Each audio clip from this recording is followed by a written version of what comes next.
நண்பர்கள் அனைவருக்கும் வணக்கம். நமது சேனலில் இன்னைக்கு 255வது எபிசோடாக எங்கே நடந்த ஒரு சம்பவத்தை பற்றி பார்க்க போகிறோம் அப்படின்னு சொல்லி பார்த்தோம் அப்படின்னா, திருநெல்வேலி மாவட்டத்தில் ரொம்ப லாங் டிஸ்டன்ஸுங்க கடைகூடி பகுதியாக இருக்கக்கூடிய வடகடேசி பகுதியில் இருக்கக்கூடிய ஒரு சின்ன கிராமத்தில் ஒரு துடியான அங்காள பரமேஸ்வரி அம்மன் கோவில் இருக்குதுங்க. 2 வருடத்திற்கு ஒரு முறை அந்த கோயில் திருவிழா ரொம்ப விமர்சையாக நடக்கும். சுத்துப்பட்டியில் இருக்கக்கூடிய எல்லா கிராம மக்களுமே குடும்பமாக நள்ளிரவு நேரத்திற்கு ஒரு குளத்துக்கரை பாதையை பயன்படுத்தி தாங்க அந்த கோவிலுக்கு போய் வருவது வழக்கம். அப்படி போன இடத்துல ஒரு 3 வாலிபர்களுக்கு நடந்த ஒரு அதிபயங்கர அமானுஷ்ய சம்பவத்தை தொடர்ந்து அந்த கோயில் பூசாரி இனி இந்த கோயிலுக்கு வரக்கூடிய பக்தர்கள் தன் சாதி உணர்வெல்லாம் விட்டுட்டு ஒரு நல்ல எண்ணத்தோடு நல்ல நம்பிக்கையோடு இந்த கோயிலுக்கு வர வேண்டும், மேலும் இன்னொரு உயிர் வழி இந்த கோயிலில் வாங்க காத்திருக்குதுன்னு சொல்லி எச்சரிக்கை விடுறாருங்க. அதைத்தான் நாம் இன்னைக்கு 255வது சம்பவமாக நமது சேனலில் பார்க்க போகிறோம். மேலும் இது உங்கள் ராஜா ஸ்டோரி. நான் உங்கள் ராஜா.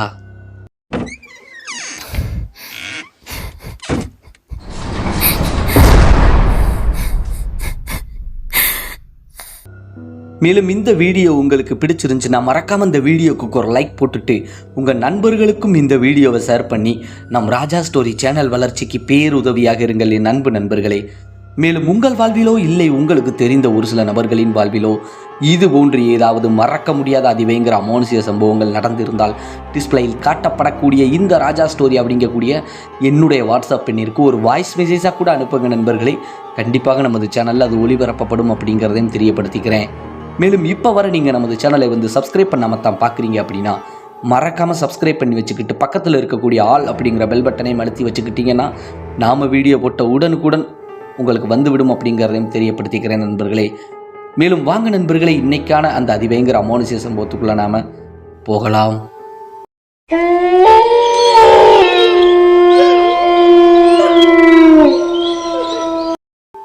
நாம் ஏற்கனவே குறிப்பிட்டு சொன்னது போல இந்த அதிபயங்கர அமானுஷ்ய சம்பவமானது திருநெல்வேலி மாவட்டத்தின் கடைகோடி பகுதியான, அதாவது வடகடேசிங்க, அந்த கிராமத்தின் பெயரை கண்டிப்பான முறையில் சொல்லக்கூடாது அப்படின்னு சொல்லிட்டாங்க. காரணம் என்ன அப்படின்னா, அந்த கிராமத்துக்குள்ளே பல அசம்பாவித சம்பவங்கள் நடந்திருக்குது. அந்த ஒரு காரணத்தினால கிராமத்தின் பெயரையோ அந்த பக்கத்து கிராமத்தின் பெயரையோ மென்ஷன் பண்ணி சொல்ல வேண்டாம். அப்படி சொல்லும் பட்சத்தில் எங்கள் கிராமத்திற்கு ஒரு நெகட்டிவ் இன்ஃபர்மேஷன் கொடுத்த மாதிரி இருக்கும். அந்த ஒரு காரணத்தினால சம்பவத்தை மட்டும் சொல்லிருங்க அண்ணே அப்படின்னு சொல்லிட்டு நமது நண்பர் தாங்க நமக்கு இந்த சம்பவத்தை அனுப்பி வச்சிருக்கிறாங்க. அந்த கிராமத்தில் ஒரு அங்காள பரமேஸ்வரி அம்மன் கோயில் இருக்குதுங்க. கிட்டத்தட்ட அந்த கிராமத்தில் ஒரு 40 to 50 குடும்பம் தாங்க இருக்குது. ஆனால் அந்த அங்காள பரமேஸ்வரி அம்மன் கோயில் திருவிழா 2 வருடத்திற்கு ஒரு முறை நல்ல விமர்சையாக திருவிழா எடுத்து கொண்டாடுவாங்க. அந்த கோயிலை 2 சமுதாய மக்கள் வழிபடுறாங்க. அந்த 2 சமுதாய மக்களும் வெவ்வேறு கிராமத்தை சார்ந்தவங்க தான். ஆனால் குடும்பமாக அந்த கலை நிகழ்ச்சிகளை பார்ப்பதற்காக பக்கத்து கிராமத்தை சார்ந்த நபர்களும் ரொம்ப ஆர்வமாக வருவாங்க. அந்த அளவுக்கு அந்த கோயில் திருவிழா ரொம்ப விமர்சையாக நடக்கும்.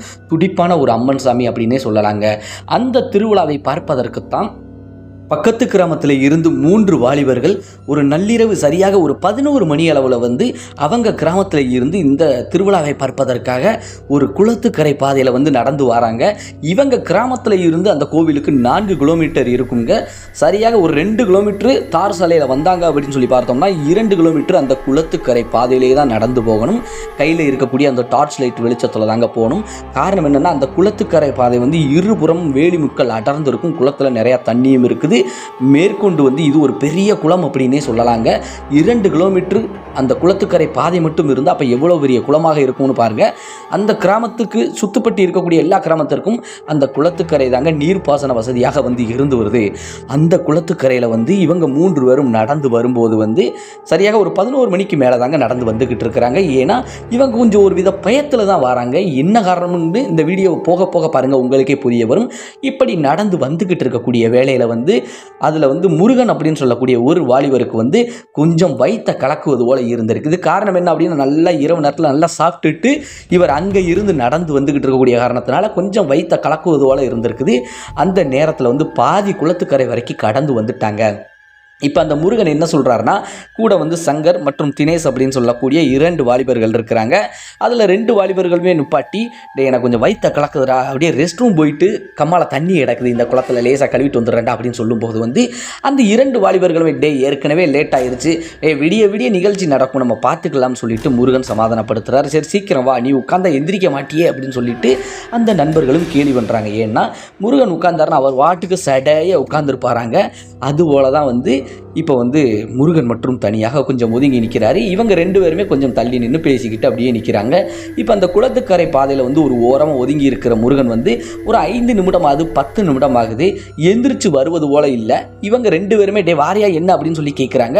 முருகன் இருங்கடா அப்படின்னு சொல்லிட்டு நான் முடிச்சுட்டு வரேன்டா அப்படின்னு சொல்லிட்டு முருகனும் சொல்லிக்கிட்டே இருக்கிறாரு. டே இப்படியே நின்று இது கதைக்காகாது, கொஞ்சம் ஒரு 4 எட்டு நடந்தால் தான் இவனை சீக்கிரம் எந்திரிச்சு வருவான் அப்படின்னு சொல்லிட்டு இவங்க 2 பேரும் அப்படியே நைஸாக நடக்க ஆரம்பிக்கிறாங்க. நீ இருந்துட்டு மெதுவா வா அப்படின்னு சொல்லிட்டு அவங்க 2 பேருமே நிகழ்ச்சி பார்ப்பதற்கு, ஏன்னா பக்கத்தில் நெருங்கி வந்துட்டாங்க, இன்னும் 1 கிலோமீட்டரில் வந்து அந்த கோயில் பக்கமே போயிடலாம். ஏன்னா நிகழ்ச்சி வந்து அவ்வளவு ஜம்முன்னு நடக்கக்கூடிய சத்தம் வந்து இவங்க காதில் கேட்குது. இவங்க அப்படியே மெதுவாக கிளம்புறாங்க. இப்போ முருகனும் வந்து ஆமாம் சும்மா விளையாடுவாங்க, எங்கே வரைக்கும் போயிடுவாங்க அப்படின்னு சொல்லிட்டு ஒத்தையிலே உட்காந்துக்கிட்டே இருக்கிறாரு. இப்படி இருக்கும்போது சரியாக ஒரு நிமிடத்தில் அப்படி எட்டி பார்க்குறாரு, ஆளே காணும். என்னடா இவங்க அவங்க போயிட்டாங்களா, உண்மையிலே போயிட்டாங்க அவளுக்கு, சரி ரைட்டு சீக்கிரம் ஓடி போய் நம்ம பிடிச்சிக்கலாம் அப்படின்னு சொல்லிட்டு அவசரமாக எழுந்து உடனடியாக அந்த குளத்துக்கரையில் ஒரு ஓரமாக போய் கால் கழுவிட்டு வரலாம் அப்படின்னு சொல்லிட்டு அந்த கால் கழுவிட்டு எழுந்து வரும்போது வந்து ஒரு விஷயத்தை இவர் நோட் பண்ணுறாரு.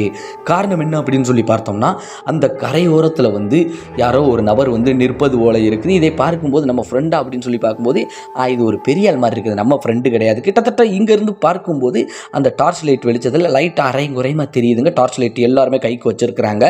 ஏன்னா இந்த சம்பவமானது 2001 அந்த காலகட்டங்களில் தாங்க அங்கே நடக்குது. அப்படி டார்ச் லைட் அடித்து பார்க்கும்போது அந்த நபர் ஆடாமல் அசையாமல் அப்படியே முருகனை வெறிச்சு பார்த்த மாதிரியே நின்றுக்கிட்டு இருப்பது போல இருக்குது.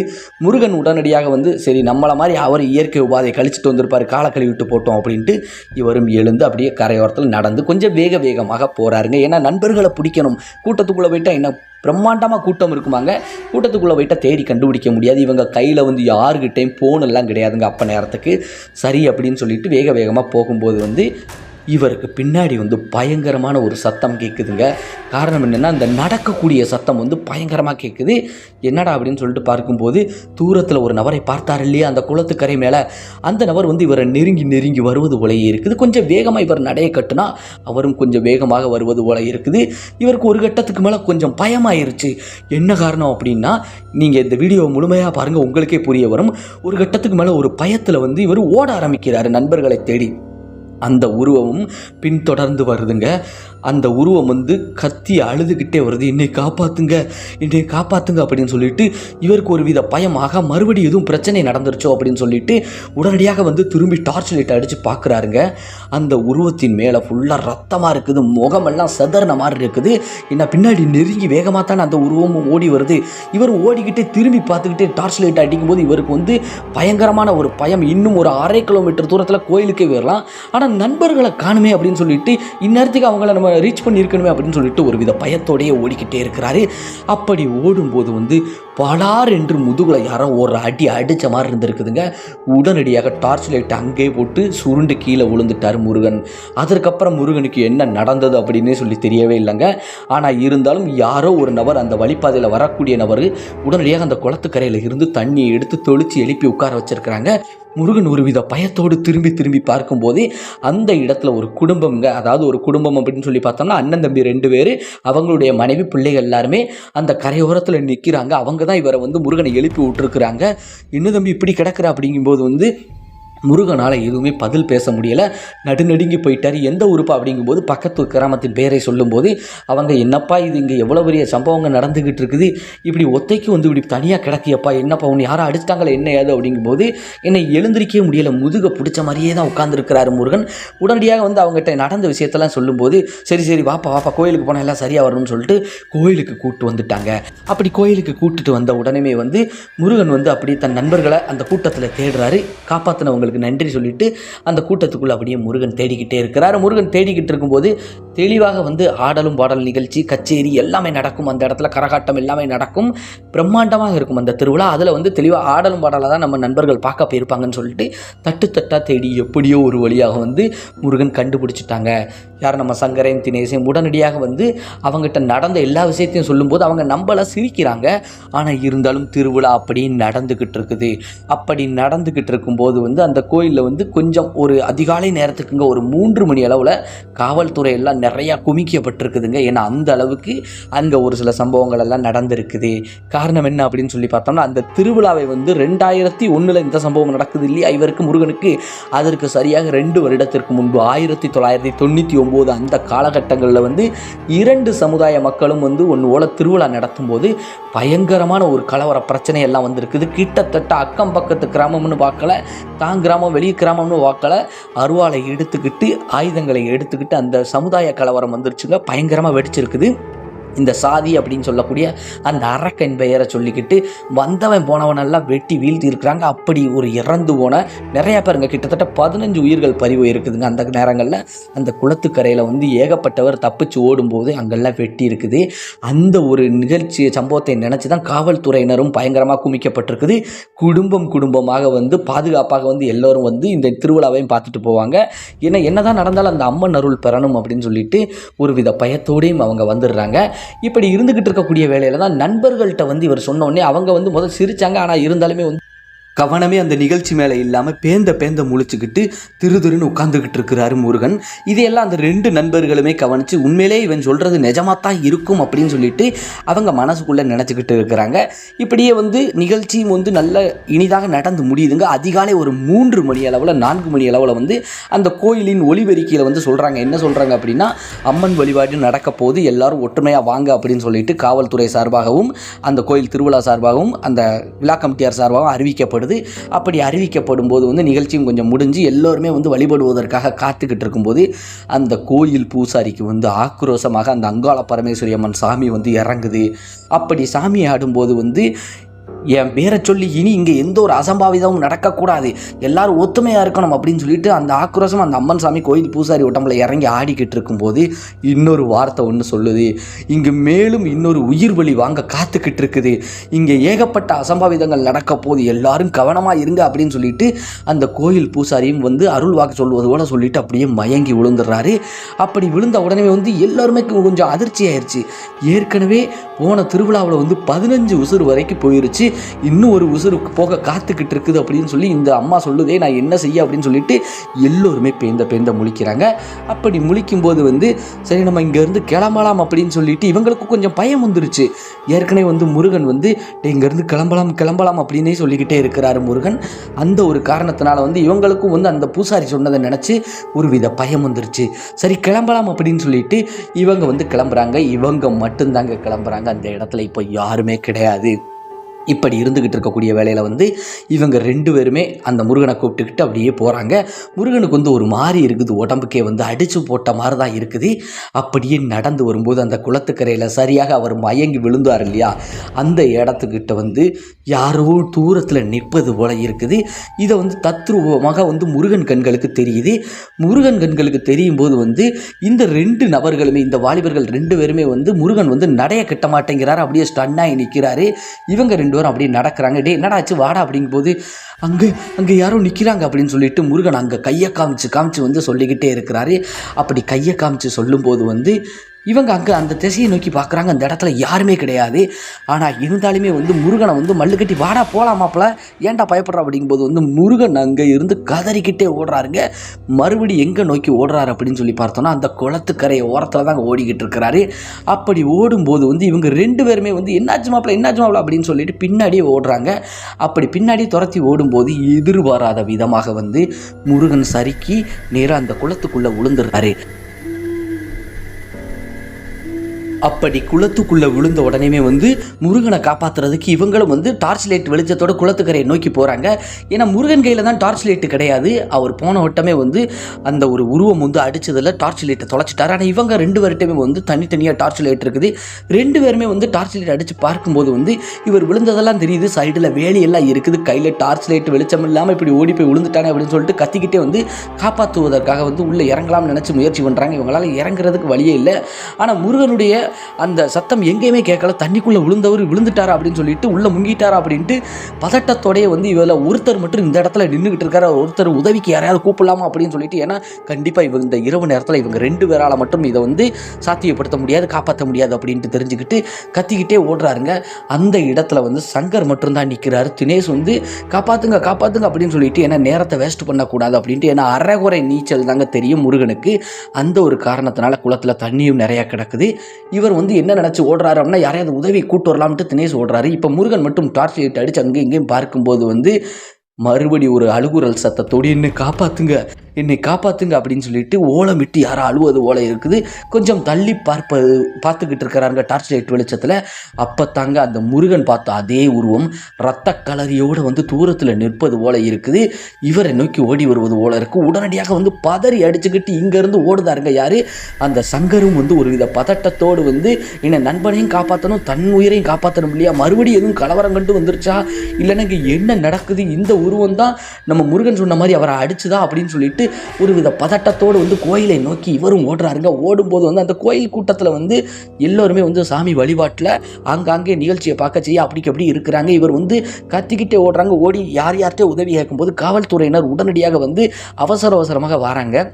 அப்படி வந்துக்கிட்டு இருக்கும்போது வந்து மறுபடியும் அந்த கோயிலில் வந்து அந்த கோயில் பூசாரிக்கு நான் சொன்னது நிஜமாயிருச்சா, என் பேரை சொல்லி நீங்கள் கலவரம் செஞ்சீங்களே, அதில் ஏகப்பட்ட ஆன்மாக்கள் அந்த கரையோரத்தில் சுற்றுதே, இனி நீங்கள் எச்சரிக்கையாகத்தான் வரணும் வைக்கணும் அப்படின்னு சொல்லிட்டு அந்த கோயில் பூசாரி என்னென்னோ சொல்லும்போது அந்த கிராமமே, அந்த ஒட்டுமொத்த நிகழ்ச்சியும் பார்க்கக்கூடிய நபர்கள் எல்லோருமே இந்த குளத்துக்கரையை நோக்கி ஓடி வராங்க. ஓடி வரும்போது வந்து விடிய தேடி கொஞ்சம் விடிஞ்சிருச்சுங்க. ஏன்னா இந்த சம்பவம் வந்து அதிகாலையில் ஒரு 3-4 மணி அளவில் நடக்குதுங்க.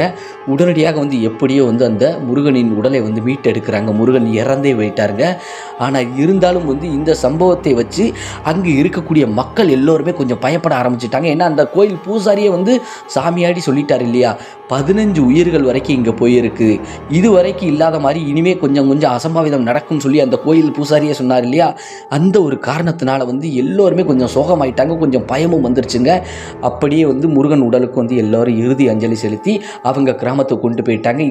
கிராமத்தில் வந்து எல்லோருமே திட்டுறாங்க, எதுக்கு நீங்கள் அங்கே போனீங்க, அந்த அம்மனை வழிபடனா ஒரு பகல் நேரத்துக்கு போக வேண்டியதானே அப்படின்னு சொல்லிட்டு எல்லா கிராம மக்களும் கொஞ்சம் ஓரளவுக்கு பேசி வச்சிருக்கிறாங்க. இனி அந்த பிரச்சனையெல்லாம் ஓஞ்சி முடிஞ்சதுக்கப்புறம் தான் அந்த பக்கம் போகணுமப்பா, இந்த 2 சமுதாய மக்களால் வந்து இப்போ எவ்வளோ பெரிய அசம்பாவித சம்பவம் நடந்துருச்சு அப்படின்னு சொல்லிட்டு, ஏன்னா கண்ணு முன்னு தெரியாமல் பக்கத்து கிராமத்துக்காரங்களெல்லாம் வெட்டி வீசியிருக்காங்க. எதுக்கு இறந்து போகிறோம்னே தெரியாமல் நிறைய பேர் வந்து அந்த குளத்துக்கரை பக்கத்தில் இறந்து போனனால வந்து இந்த மாதிரியான அசம்பாவிதங்கள் அடுத்தடுத்து நடக்க ஆரம்பிக்குது. ஆனால் இருந்தாலுமே வந்து 8ஆம் திருவிழான்னு சொல்லிட்டு அந்த கோயிலுக்கு வந்து 8ஆம் திருவிழா நடக்கும்போது அந்த அம்மன் கோயில் பூசாரிகிட்ட வந்து ஊரோட கிராமத்தோடு எல்லோரும் முறையிடுறாங்க. 2 சமுதாய மக்களும் நாங்கள் இனிமேல் அடிதடி சண்டை எதுவுமே போட மாட்டோம் தாயே, ஆனால் இறந்து போன அந்த ஆண் மக்களுக்கு வந்து நீங்கள் தான் மோட்சத்தை கொடுக்கணும், அந்த இடத்துல சுற்றி அலைஞ்சது அப்படின்னா எங்களால் இந்த குளத்துக்கரை பக்கத்தில் விவசாயமோ இல்லை உன்னை வழிபட வரவோ முடியாது, எங்களுக்கு இதுதான் நல்ல சுருக்கமான ஒரு பாதை, சுற்றி வர முடியாது அம்மா அப்படின்னு சொல்லிட்டு எல்லாரும் சொல்லும்போது உடனடியாக வந்து அந்த கோயில் பூசாரி வந்து என்ன சொல்கிறாரு அப்படின்னு சொல்லி பார்த்தோன்னா, ஒரு கருப்பசாமி சுடலமாடன் சிலையை வந்து அங்கே வச்சு அந்த கரையோரத்தில் வச்சு அதையும் வழிபடுங்க, இந்த பாதையில் வரக்கூடிய எல்லா நபர்களுமே வந்து அங்கே வழிபட்டுட்டு என் கோயிலுக்கு வாங்க, உங்களுக்கு எந்த ஒரு அசம்பாவிதமும் நடக்காது, அதே நேரத்தில் அந்த ஐயன்களின் அருளோடு என் அருளும் வந்து உங்களுக்கு கிடைக்கும், இனிமேல் நீங்கள் கொஞ்சம் ஒற்றுமையாக இருக்கணும்னு சொல்லிட்டு அந்த அம்மன் சாமி சொல்லியிருக்குதுங்க அந்த கோயில் பூசாரி உடம்புல இருந்து.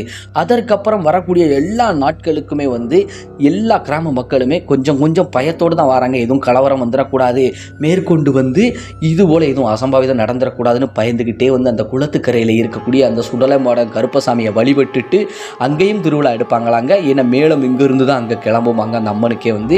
அதனால் குரூப்பாக மொத்தமாகத்தான் அந்த அம்மனையும் வழிபட்டு வருவாங்களாம். ஆனால் யாருக்குமே வந்து அந்த பகல் நேரமாக இருக்கட்டும் இரவு நேரமாக இருக்கட்டும் பக்கத்தில் அந்த குளத்துக்கரையோரத்துலலாம் விவசாய பூமி இருக்குதுங்க. விவசாயம் பார்க்கக்கூடியவங்களுக்கெல்லாம் ஒரு மாதிரி வந்து உள்ளுணர்வு இருந்தாலும் ஒரு வித அச்சம் பயம் இருந்தாலும் அந்த சுடலை மாடனை கருப்பசாமியை வழிபடுவாங்களாங்க.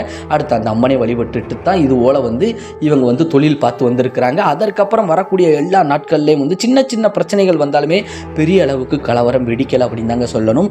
எந்த ஒரு உயிர் சேதமும் அதற்கப்புறம் ஏற்படலாம். ஆனால் ஏற்பட்ட உயிர் சேதத்தை நினச்சி அந்த ஆன்மாக்களை நினச்சி இன்னும் கொஞ்சம் பயத்தோடு தான் அந்த கிராம மக்கள் வாழ்ந்து வராங்க அப்படின்னு சொல்லியிருக்கிறாங்க.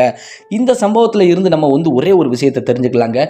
வழிபடுவதற்குத்தான் கோயில் சாமி ஒரு மன அமைதியாக போய் வழிபட்டு வருவது தான் அந்த கோயிலும் சாமியும் இருக்குதுங்க. சாமியின் பெயரை சொல்லி சண்டை வந்து சாதி சண்டை வந்து கண்டிப்பாக வரக்கூடாது. இன்னொன்று என்னென்னா, நம்ம எல்லாம் ஒரு தாய் மக்கள் அப்படிங்கிறது இந்த ஒரு விஷயத்தில் தெரியுங்க. காரணம் என்னென்னா, ஒரு சுடலை மாடன் கோயிலோ ஒரு அம்மன் கோயிலோ எந்த மாதிரியான ஒரு கோயிலாக இருந்தாலும் எல்லா சமுதாய மக்களும் வழிபடுறாங்க. எங்கள் குலதெய்வம் அப்படின்னு சொல்லி வழிபடுறாங்க. அப்போ அந்த தெய்வம்னா ஒரு குலம் தானே, அந்த ஒரு குலத்துக்கான தெய்வம் தான் அது. நம்ம எல்லோருமே வந்து ஒரே குலம் தான். எப்பயோ உள்ள ஏற்பட்ட ஒரு வெள்ளக்காரன் பிரீடில் எந்த காலம்னு தெரியலைங்க. அதில் தான் இந்த சாதிகள் வந்து தொலைஞ்சிருக்குது. அதுக்கு முன்னாடி வரைக்கும் ஒரு சாமி கும்பிட்ட ஆளுக தான் நம்ம எல்லாருமே. கண்டிப்பாக எல்லோரும் ஒரு குடும்பம் தான், ஒரு தாய் மக்களாகத்தான் இருந்திருப்போம். ஆனால் இருந்தாலும் இப்போ தான் கொஞ்சம் இந்த சரக்க போட்டுக்கிட்டு நிறைய பேர் வந்து இது போல் சின்ன சின்ன கலவரங்களை ஏற்படுத்தி விட்டு அவங்க அதை ஓடிடுறாங்க. அந்த கலவரத்தில் பெரிதும் கிராமங்கள் பாதிக்கப்படுது. அதனால் கொஞ்சம் கவனமாக கடவுள் வழிபாட்டில் நம்ம இருக்கணும் அப்படிங்கிறதையும் தெரியப்படுத்திக்கிறேன் நண்பர்களே. மேலும் இந்த மதுவை வச்சு இந்த சரக்கை வச்சுக்கிட்டு சண்டை போடுற பழக்கத்தையும் கொஞ்சம் நம்ம நண்பர்கள் நிப்பாட்டிட்டாங்க அப்படின்னா கொஞ்சம் நல்லதாக இருக்கும் அப்படின்ட்டு என்னுடைய கோரிக்கைங்க, வேண்டுதல். மேற்கொண்டு இந்த சம்பவம் வந்து எப்படி இருந்தது அப்படிங்கிறத வந்து மறக்காமல் வந்து கமெண்ட் செக்ஷனில் வந்து சொல்லிட்டு போங்களின் அருமை நண்பர்களே. இந்த வீடியோ உங்களுக்கு பிடிச்சிருந்துச்சுன்னா மறக்காமல் இந்த வீடியோக்கு ஒரு லைக் போட்டுட்டு உங்கள் நண்பர்களுக்கும் இந்த வீடியோவை ஷேர் பண்ணி நம்ம ராஜா ஸ்டோரி சேனல் வளர்ச்சிக்கு பேருதவியாக இருங்களின் நண்பர்களே. மேலும் உங்கள் வாழ்விலோ இல்லை உங்களுக்கு தெரிந்த ஒரு சில நபர்களின் வாழ்விலோ இது போன்று ஏதாவது மறக்க முடியாத அதிபயங்கர அமானுஷ்ய சம்பவங்கள் நடந்திருந்தால் டிஸ்பிளேயில் காட்டப்படக்கூடிய இந்த ராஜா ஸ்டோரி அப்படிங்கக்கூடிய என்னுடைய வாட்ஸ்அப் எண்ணிற்கு ஒரு வாய்ஸ் மெசேஜாக கூட அனுப்புங்க நண்பர்களே. கண்டிப்பாக நமது சேனலில் அது ஒளிபரப்பப்படும் அப்படிங்கிறதையும் தெரியப்படுத்திக்கிறேன். மேலும் நண்பர்களே, இந்த வீடியோவை நமக்கு அனுப்பி வச்சது மகேந்திரன் அப்படின்னு சொல்லக்கூடிய நமது சேனலின் சப்ஸ்கிரைபர் தாங்க. இந்த சம்பவத்தில் பெரிதும் பாதிக்கப்பட்ட அந்த முருகன் அவங்க கிராமத்தை சார்ந்தவர் தாங்க மகேந்திரன். அவர் நமது சேனலின் சப்ஸ்கிரைபராக இருக்கக்கூடிய காரணத்தினால இந்த சம்பவத்தை வந்து நமக்கு சொல்லியிருக்கிறாரு. அவர் தான் நமக்கு இந்த கிராமத்தின் பெயரை கண்டிப்பாக மென்ஷன் பண்ணி சொல்லிடாதீங்க நண்பா அப்படின்னு சொல்லி ஒரு வேண்டுதல் வச்சுக்கிட்டாங்க, கோரிக்கை வச்சுக்கிட்டாங்க. அந்த ஒரு காரணத்தினால தான் ஊர் பேரை எதையுமே சொல்லலை நண்பர்களே. மேலும் நன்றி, வணக்கம் நண்பர்களே. நாம் அடுத்து இதே போன்று ஒரு அதிபயங்கர அமானுஷ்ய சம்பவத்தில் சந்திப்போம்.